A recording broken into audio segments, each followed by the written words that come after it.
number one, AbTech Industries. What do they do? We just had a special report in our November issue about water entrepreneurs, and the CEO is a man by the name of Rink, who you'll hear more from in a minute. But they have a product called the Smart Sponge, and it really is a magic sponge used to clean up contaminated water. It can actually extract the contaminants out of water. It's very cool to see. So you have an oil spill, you throw these sponges in, and boom, you got it. That's right. So definitely another. We're seeing more and more of these companies in the water industry, as we phrased it in the issue. Blue is the new green, and so companies to watch here. And let's hear more about AbTech. Rod, thank you so much. Joining us now, the man behind the Smart Sponge. We welcome Rink. He is the president and CEO of AbTech Industries. He and his company were featured, as we just heard, in the Blue is the New Green November issue of Inc. magazine, and there is the cover. Good to see you, Glenn. Thanks for coming in. And here actually is the product. Before we go to the actual product itself, tell me how you came up with the idea. It was actually originally developed to help with ocean-based oil spills. Having gone to my first oil spill in 1994 and seen the archaic manners and methods they used. Why were you there? Why were you at an oil spill? Because I had been working for an agricultural company in a different area, and the technology we were working with we thought had the ability to work with oil-related hydrocarbons and things like that. And there was an oil spill. We wanted to see how the products we were developing would work, and they did not work at that oil spill. So you came up with this stuff. That's correct. And if you, I don't know if you can get a close-up on this or not, but here is the sponge material. It kind of looks like some kind of packing material. It does. We call it popcorn. It's because it's made in popcorn size, but it can be molded in pretty much any shape or size. It's extruded, and it's actually extruded with no pressure and no heat, so that it's very porous. So water passes through this. So when water passes through, but other stuff gets stuck in it. That's correct. And this is an example. Well, we're looking right now at some of the particular matter, but here's something a little more vivid for you. You can see this is kind of your typical oil spill material. That is correct. That is correct. And once it absorbs, the thing that makes it smart, it's chemically selective. But unlike traditional sponge, it won't come back off, so you can't get that oil back off.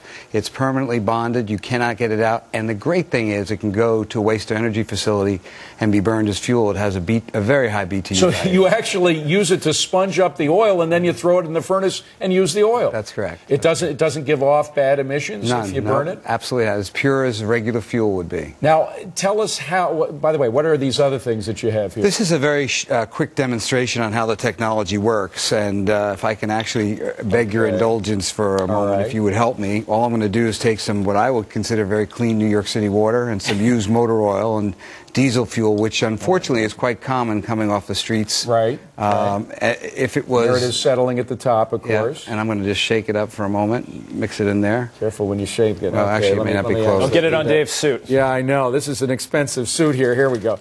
All right, there we go. So and it's all kind of mixed up together there and sort of granulated. Can you do a close-up on this again? I don't know if they can get that there. It's a little closer. You can see. I'll shake it up again. Okay, now what? Now all we're going to do is pass it through the top of this and should I pour it in? Yeah, sure. Okay. Just gotta here we go. Give it a moment to You're like Mr. Wizard over there. Whoops! A little came out on the top. Wow! You can see the water. Hold it up a little bit, and you can see the water that's coming through at the bottom is almost complete. A little higher now. Almost completely clean.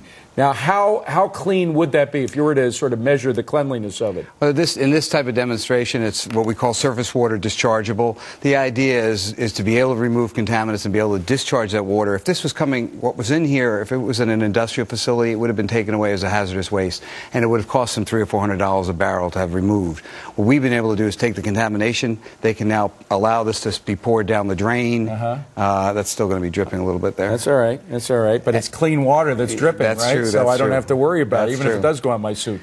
Unbelievable. Okay, now how is your business doing in this down market? Well, for us, we're disruptive to the current methods. So our current methods are traditionally very expensive to deal with environmental issues. If you have to deal with contaminated water, we talked about oil spills, but where the market is, where we've spent all of our time is in non-point source pollution. When the water runs down the road, it runs into the ocean, the rivers, the streams, and it carries contamination in there, and current methods are to redirect it to wastewater treatment plants or put mechanical systems systems in. So we developed this technology which can be molded in any shape or size and can be applied to this. So for us, we're about 1/10 of the cost of the other technologies, and so it allows cities, industries, permit holders. So bottom line is you're not doing badly in this environment. By the way, AbTech stands for Absorption Technology. Is it a public company? No, it's a private company. So it's a terrible environment right now to go public. You're probably kind of glad that it is a private company right now, but in the future, would you think of going public? Absolutely. The intent would be to go to the public market space if we don't get acquired before then. We've had a lot of people come to us. Let's hope there is a public market in the future. Lord knows it could go down to zero if things keep up as this. But you're doing great, and congratulations on your work. Thanks for coming in. Thank you very much. Appreciate it. Thank you. Glenn Rink, AbTech Industries. You're going to hear a lot more about them.